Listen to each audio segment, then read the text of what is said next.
วงหัวพันตั้งอยู่ทิศตะวันออกเฉียงเหนือของสาธารณรัฐประชาธิปไตยประชาชนลาวห่างจากนครหลวงเวียงจันทน์650กิโลเมตรมีชายแดนติดกับ3แขวงของสาธารณรัฐสังคมนิยมเวียดนามคือแขวงเซินลาแขวงแทงฮวาแขวงเงอานและ2แขวงของสาธารณรัฐประชาธิปไตยประชาชนลาวคือแขวงเสียงขวางและแขวงหลวงพะบางมีเนื้อที่ทั้งหมด 16,500 กิโลเมตรเป็นเขตภูดอยห้วยเลิกภูสูงดินดำน้ำซุ่มภูผาป่าไม้เขียวสดงดงามอุดมสมบูรณ์ไปด้วยสับเนื้อดินสินเนื้อนำเฉลี่ยความสูงจากระดับน้ำทะเล 1,200 เมตรภูมิอากาศเย็นสดชื่นตลอดปีเฉลี่ยอุณหภูมิ21องศาเซแขวงหัวพันประกอบมี10เมืองคือเมืองซำเหนือเมืองเวียงไสเมืองซำเตอเมืองกวันเมืองโซเบาเมืองเสียงขอเมืองแอดเมืองหัวเมืองเมืองเหี่ยมและเมืองซอนมีประชากรทั้งหมด 318,383 คนประกอบด้วยเกาเผ่าคือเผ่าลาวไตมงกึมมุฟองสิงมูลอิวเมียนมอยและเผ่าฮอมีภาษาปากเบาฮิตของประเพณีที่แตกต่างกันแต่ดำรงชีวิตอยู่ร่วมกันอย่างมีความสงบสุขแขวงหัวพันเป็นบ่อนซุบลอก่อตั้งพื้นฐานการปฏิบัติเป็นศูนย์กลางบัญชาการต่อสู้ปลดปล่อยประเทศชาติประชาชนบรรดาเผ่าชาวแขวงหัวพันมีมูลเสือสามัคคีเป็นน้ำหนึ่งเจอเดียวองค์อาจกาหาญทรหดอดทนต่อสู้ต้านศัตรูผู้รุกราน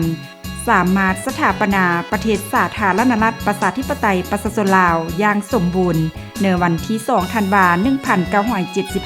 1975จากมรรคผลดังกล่าวแขวงหัวพันจึงได้รับนามยศเป็นแขวงวิรชนแห่งชาติและถังเปรียบดังหน่วยแก้วที่เป้งประกายสีไปทั่วทุกคนทุกแห่งของสาธารณรัฐประชาธิปไตยประชาชนลาวดังบทเพลงสำเหนือแดนงามวักตนก้าวว่าบัดนี้สำเหนือเป็นหน่วยแก้วดวงประเสริฐเมืองลาวแทนาเพื่อจารึกนามยศและซื้อเสียงเฮียงนามจึงได้ก่อสร้างหน่วยแก้วหลักเมืองและหูปปั้นจำลองเหรียญวิรชนแห่งชาติอยู่ที่เทศบาลเมืองสำเหนือเฮอคนหุ่นนุ่มได้รับรู้เป้าหมายท่าแห่งด้านเศรษฐกิจของแขวงหัวพันได้กำหนด5ท่าแห่งคือการปลูกฝังการเลี้ยงสัตว์หัตถกรรมการท่องเที่ยวและพลังงานไฟฟ้าระยะผ่านมาถึงแม้นว่าการพัฒนาเศรษฐกิจสังคมของแขวงหัวพันประสบกับหลายปัญหาที่ยุ่งยากและหลายสิ่งท้าทายแต่ก็ได้ตัดสินใจคุดค้นท่าแห่งที่มีติดพันกับการปฏิบัติแผนพัฒนาเศรษฐกิจสังคมได้เฮ็ดให้อัตราการขยายตัวด้านเศรษฐกิจอยู่ในระดับ 4.16 ส่วนหอยต่อปีรวมยอดผลิตภัณฑ์ GDP บรรลุ 4,700 กว่าตือกีบเฉลี่ยเซอร์พลเมืองได้15ล้านกว่ากีบต่อคนต่อปีหรือเท่ากับ$879สหรัฐการลงทุนของรัฐส่วนเยอะแม่นเล็งเซอร์การก่อสร้างพื้นฐานโครงล่างเป็นต้นแม่นการก่อสร้างเส้นทางคมนาคมตึกอาคารสำนักงานโรงเรียนนอกนี้การลงทุนภาคเอกชนภายในและต่างประเทศแม่นเล็งเซอร์การสัมปทานดำเนินธุรกิจการท่องเที่ยวกสิกรรมและอื่นๆโดยมีการคุ้มครองติดตามกวดกาเข้าสู่ระเบียบกฎหมายเทื่อละกาวการปลูกฝังทั่วแขวงหัวพันมีเนื้อที่ปลูกฝังทั้งหมด 72,829 เฮกตาร์ผลผลิต 468,757 ตนการผลิตข้าวเพื่อค้ำประกันความมั่นคงทางด้านเสบียงอาหารได้มีการขยายตัวอย่างต่อเนื่องบ่ว่าจะเป็นทางด้านเนื้อที่สมรรถภาพโดยได้ขยายเนื้อที่เมื่อเพิ่มและนำเสริมเทคนิคเมื่อเข้าในการผลิตซึ่งในระยะ1ปีผ่านมาแขวงหัวพันสามารถปลูกข้าวเนื้อที่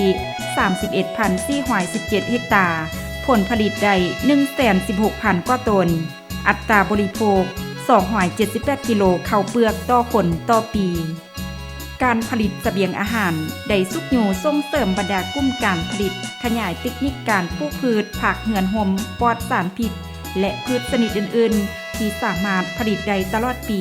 เพื่อหลุดพ้นการนำเข้า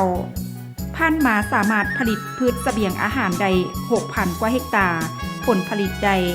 35,000 กว่าตนสามารถตอบสนองได้ตามความเห็นของต้องการของผู้บริโภคภายในแขวงเหนือขั้นพื้นฐานพืชเป็นสินค้าการกำหนดจุดสุ่มและสินค้าบุริมสิทธิ์ตามท่าแห่งเงื่อนไขและมูลเสือของชาวเกษตรกรในแต่ละโครงเขตติดพันกับการปรับปรุงและการสร้างตั้งกลุ่มการผลิตผ่านมาสามารถปฏิบัติได้ทั้งหมด 35,000 กว่าเฮกตาร์ผลผลิตได้ 317,000 กว่าตนต้นต่อแมนสาลีมันตนมันสะคูขิงเยอเดือยองและพืชอื่นๆจำนวนหนึ่งมีนักธุรกิจผู้ประกอบการทางภายในและต่างประเทศลงทุนเสวียงงานการปลูกฝังทั้งหมด88หัวหน่วยเนื้อหนีต่างประเทศ35หัวหน่วยการเลี้ยงสัตว์ปัจจุบันได้หันเข้าระบบการนำเสนอเทคนิคและทันสมัยในการเลี้ยงสัตว์ประเภทต่างๆสามารถผลิตฮับเสือภายในได้ขั้นพื้นฐานการลงทุนของภาคเอกชนผู้ประกอบการได้รับการขยายตัวขึ้นเฮ็ดให้ตัวเลขการผลิตสินค้าการบริโภคภายในและส่งออกตามด้านชายแดนต่างๆมีการเพิ่มขึ้นพลังงานไฟฟ้าปัจจุบันแขวงหัวพันมีเคลื่อนไฟฟ้าน้ำตกขนาดน้อยและขนาดใหญ่ทั้งหมด43โครงการเนื่องนั้นก็สร้างสำเร็จและดำเนินการผลิตเป็นทางการ2โครงการด้านหัตถกรรม1 ปีผ่านมารวมยอดผลิตภัณฑ์หัตถกรรมสามารถบรรลุ400 กว่าตือกีบเทียบเสื้อแผ่นสามารถปฏิบัติได้ลื่นคาดหมาย 0.23 ส่วนหอยเนื่อนี้ได้จากหัตถกรรมตั้มพาเพผลิตภัณฑ์ไหมปองเครื่องปั้นดินเผาวัตถุมีค่าโลหะและผลิตภัณฑ์อื่นๆผ้าไหมแม่นผลิตภัณฑ์หนึ่งที่โดดเด่นจากหัตถกรรมตั้มพาที่แสดงถึงหัวคิดประดิษฐ์สร้างสีไหมลายมืออันปานีตของน้องแม่หญิงสาวแขวงหัวพันเด่นกว่าหมู่แม่นผ้าไหมหมอนได้รับค่านิยมและการยอมรับจากคนภายในและต่างประเทศอย่างหลวงหลายปัจจุบันผ้าไหมหมอนได้ถูกรองรับเป็นมรดกระดับท้องถิ่นของแขวงหัวพันอย่างเป็นทางการการท่องเที่ยวปัจจุบันแขวงหัวพันมีแหล่งท่องเที่ยวทั้งหมด158แห่งเนื้อนี้แหล่งท่องเที่ยวทางธรรมศาสตร์64แห่งวัฒนธรรม30แห่งและแหล่งท่องเที่ยวประวัติศาสตร์64แห่งแหล่งท่องเที่ยวธรรมศาสตร์ที่เปิดเสริมบริการแล้ว19แห่งแหล่งท่องเที่ยววัฒนธรรมเปิดบริการแล้ว24แห่งและแหล่งท่องเที่ยวประวัติศาสตร์เปิดบริการแล้ว19แห่งเด่นกว่าหมู่แม่นเมืองเวียงไสได้รับนามยศเป็นเมืองท่องเที่ยวสะอาดอาเซียนเมืองสำเหนือสีเขียวยืนยงบรรดาธรรมสถานที่อยู่อาศัยของผู้นำลาวเนอสมัยต่อสู้ตานพวกจักรพรรดิผู้ฮุกหานที่เมืองเวียงไสแขวงหัวพันเป็นห้องห้อยประวัติศาสตร์อันสำคัญของสาธารณรัฐประชาธิปไตยประชาชนลาวปัจจุบันได้กลายเป็นแหล่งท่องเที่ยวทางประวัติศาสตร์ที่มีชื่อเสียงสามารถดึงดูดความสนใจของนักท่องเที่ยวทั้งภายในและต่างประเทศเข้ามาเที่ยวชมอย่างหลวงหลายในแต่ละวันบ่อน้ำหอนเมืองเหี่ยมเป็นบ่อน้ำธรรมชาติที่มีความหอน100 กว่าองศาเซลเซียสปัจจุบันได้รับการพัฒนาเป็นแหล่งท่องเที่ยวทางธรรมชาติเพื่อบริการให้แขกคนไปเที่ยวชมและอาบในแต่ละปีสามารถดึงดูดความสนใจของนักท่องเที่ยวเข้าไปเที่ยวและอาบเป็นจำนวนหลายโดยเฉพาะแม่นในฤดูหนาววัดองค์ตื้อสีบุญเฮืองสร้างตั้งขึ้นในปี 2013 อยู่เทศบาลเมืองสำเหนือเป็นวัดที่ศักดิ์สิทธิ์เป็นบ่อนสักการะบูชาของชาวแขวงหัวพันแขกคนทางภายในและต่างประเทศ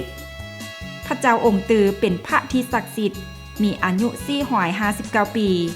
ได้ประกาศรับรองเป็นมรดกทางด้านวัฒนธรรมท้องถิ่นของแขวงหัวพันในวันที่14 กุมภาพันธ์ 2022 ปัจจุบันการเดินทางเข้าหาแขวงหัวพันได้โดยทางอากาศและทางบกทางอากาศตามปกติมีเที่ยวบินจากสนามบินวัดไตนครหลวงเวียงจันทน์หาสนามบินหนองขางแขวงหัวพัน2เที่ยวต่อวัน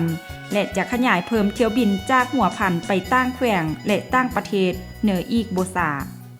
ส่วนทางบกจากแขวงหัวพันไปหานครหลวงเวียงจันทน์มีความยาวเกือบ650 กิโลเมตรมีรถโดยสารบริการปกติวันละ5เที่ยวนอกจากนี้ในแต่ละวันยังมีรถโดยสารคอยบริการแค่คนจากแขวงหัวพันไปต่างแขวงต่างประเทศเช่นว่าจากแขวงหัวพันไปแขวงเสียงขวางแขวงหลวงพะบางอุดมไซหลวงน้ำทาบ่อแก้วและจากแขวงหัวพันไปแขวงแทงฮวานครหลวงฮานอยสาธารณรัฐสังคมนิยมเวียดนามวันละเที่ยวนำอีกเพื่อสืบต่อพัฒนาแขวงหัวพันเฮอหังมีเข้มแข็งตามทิศยืนยงสีเขียวย่างบ่หยุดยั้งแขวงหัวพันจะสืบต่อขุดค้นท่าแห่งที่มีบวกกับทรัพยากรธรรมชาติภายในพร้อมทั้งหันการคุ้มครองบริหารรัฐด้วยกฎหมายเพื่อเข้มงวดและเฮ็ดเวียกงานพัวพันการตั้งประเทศให้มีความคล่องตัวเพื่ออำนวยความสะดวกให้นักลงทุนทั้งภายในและต่างประเทศเข้ามาพัฒนาแขวงหัวพันนับหมื่นหลายขึ้นเพื่อสามารถรักษาได้ชื่อเสียงแขวงหัวพันเมืองแห่งเสน่ห์ตลอดไป